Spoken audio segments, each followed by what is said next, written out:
इस वक्त की बड़ी खबर, अमरावती के उमेश कोल्हे मर्डर केस की जांच कर रही एनआईए की चार्जशीट में बड़ा खुलासा हुआ है। एनआईए की चार्जशीट के मुताबिक जिन 11 लोगों को गिरफ्तार किया गया वो सभी तबलीगी जमात से आते हैं। चार्जशीट के मुताबिक उमेश कोल्हे से बदला लेने के लिए इन लोगों ने आतंकवादियों का गैंग बनाया था।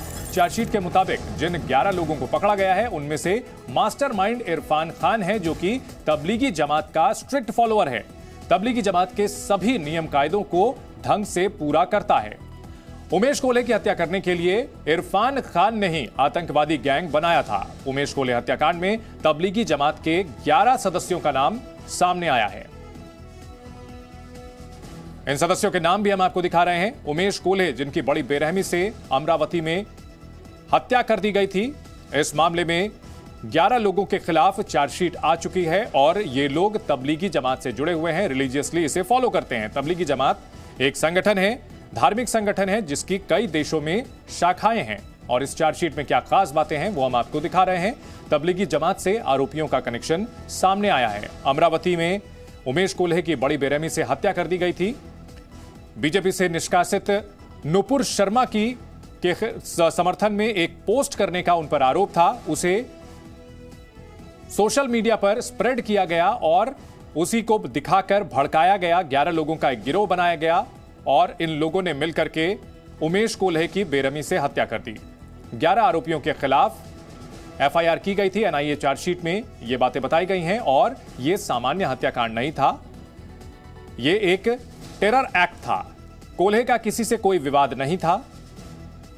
उमेश कोल्हे जो एक आम शहरी थे, उन्हें आपराधिक साजिश के तहत हत्या कर दी गई। मारे गए शख्स को पूरी तरह से घेरने के लिए एक गिरोह बनाया गया। कोल्हे का किसी से कोई विवाद नहीं था, लेकिन तबलीगी जमात से जुड़े हुए इन 11 लोगों ने उनकी हत्या की पूरी साजिश रची। लोगों में डर पैदा करने के लिए इस हत्या को अंजाम दिया गया। सभी आरोपी तबलीगी जमात से जुड़े हुए हैं, उसकी रिलीजियस प्रीचिंग का पूरी तरह से पालन करते हैं। मुख्य मास्टरमाइंड इसमें इरफान खान है। कट्टरपंथियों ने उमेश कोल्हे की बेरहमी से हत्या कर दी और इसके जरिए, इस हत्याकांड के जरिए लोगों में दहशत फैलाना चाहते थे। चार्जशीट में जिन लोगों के नाम दिए गए हैं वो भी हम आपको दिखा रहे हैं। मोहम्मद शोएब, आतिफ, मुस्फीक अहमद, अब्दुल अरबाज, ये तमाम लोग हैं जिनका नाम इस चार्जशीट में शामिल है। और इस वक्त की बड़ी खबर, अमरावती की सांसद नवनीत राणा ने कहा कि उन्होंने ही सबसे पहले उमेश कोल्हे की हत्या का मामला उठाया था। नवनीत राणा का कहना है कि उन्होंने मर्डर केस के पीछे बड़ी साजिश की बात कही थी, जो कि एनआईए की जांच में साबित भी हुई है। अमरावती की सांसद हैं नवनीत राणा, जो कि निर्दलीय सांसद हैं। उन्होंने दावा किया कि उमेश कोल्हे हत्याकांड के पीछे बड़ी साजिश की बात उन्होंने सबसे पहले उठाई थी और एनआईए की जांच में यह बात सच साबित हुई है।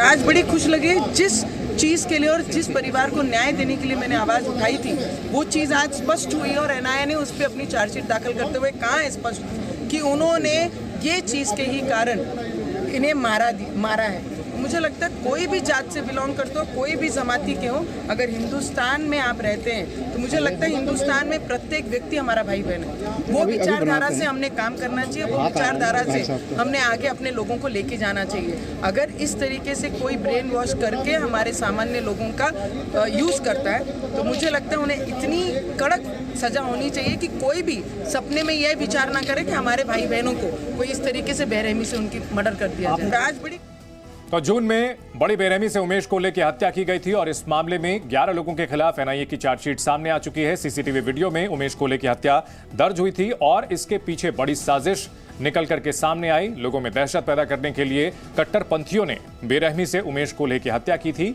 और जिन लोगों ने हत्याकांड को अंजाम दिया था उनका संबंध तबलीगी जमात से निकल करके आया है। 11 लोग जो तबलीगी जमात से जुड़े हुए थे, उन्होंने लोगों में दहशत पैदा करने के लिए उमेश कोल्हे की हत्या की थी। संवाददाता अंकुर त्यागी इस बड़ी खबर पर हमारे साथ सीधे जुड़ चुके हैं। अंकुर, 11 लोगों के खिलाफ जो इस मामले में एनआईए ने चार्जशीट दाखिल की है उसमें सीधे सीधे तबलीगी जमात से उनका कनेक्शन बताया है।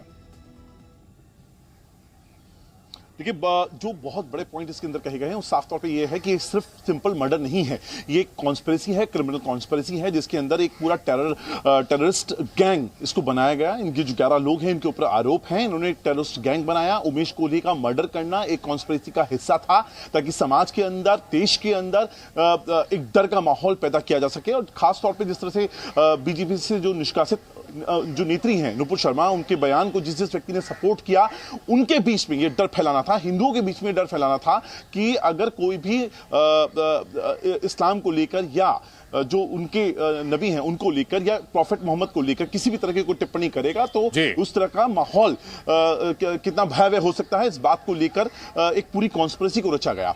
और साफ तौर पे जो 11 आरोपी हैं, अगर आप देखेंगे चार्जशीट का जो हिस्सा बनाए गए हैं, सभी का जो कनेक्शन है तबलीगी जमात से लिया गया है। इनको हाईली रेडिकलाइज्ड मुस्लिम यूथ के नाम से का एक टर्म जो है इस पूरी की पूरी जो चार्जशीट है उसके अंदर इस्तेमाल किया गया है।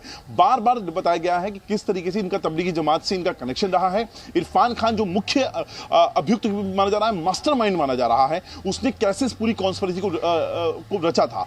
इसके अलावा वो डॉक्टर जो खुद उमेश कोहली के काफी पुराने दोस्त हुआ करते थे, एक ब्लैक फ्रीडम नाम का ग्रुप हुआ करता था जिसके अंदर उमेश कोहली वो पोस्ट डालते हैं जिसमें नुपुर शर्मा को सपोर्ट कर रहे होते हैं, और वहां से जो डॉक्टर थे वो इंस्टिगेट होते हैं और वो इंस्टिगेशन से वहां से उसकी पोस्ट को वायरल किया जाता है। और उसके बाद जो रेडिकलाइज्ड ग्रुप थे, रेडिकलाइज्ड जो लोग थे, इन्होंने एक टेररिस्ट गैंग बनाया और उमेश कोहली की हत्या के लिए एक पूरी प्लानिंग की गई और उसके तहत ही उनको मारा गया। तो एक पूरी कहानी जो है वो इस बात को बयां कर रही है कि देश की एकता, अखंडता और सुरक्षा को खतरा पहुंचाने के लिहाज से, समाज में वैमनस्य पैदा करने के हिसाब से ये पूरी की पूरी साजिश को रचा गया था। जी अंकुर, अगर बात की जाए इस मामले की तो एक ही संगठन से जुड़े हुए 11 लोग इस हत्याकांड में शामिल पाए जाते हैं। क्या इस मामले में जो तमाम जो साजिश करता थे उनका खुलासा हो चुका है या अभी कुछ लोग और भी राडार पर हो सकते हैं एजेंसी के?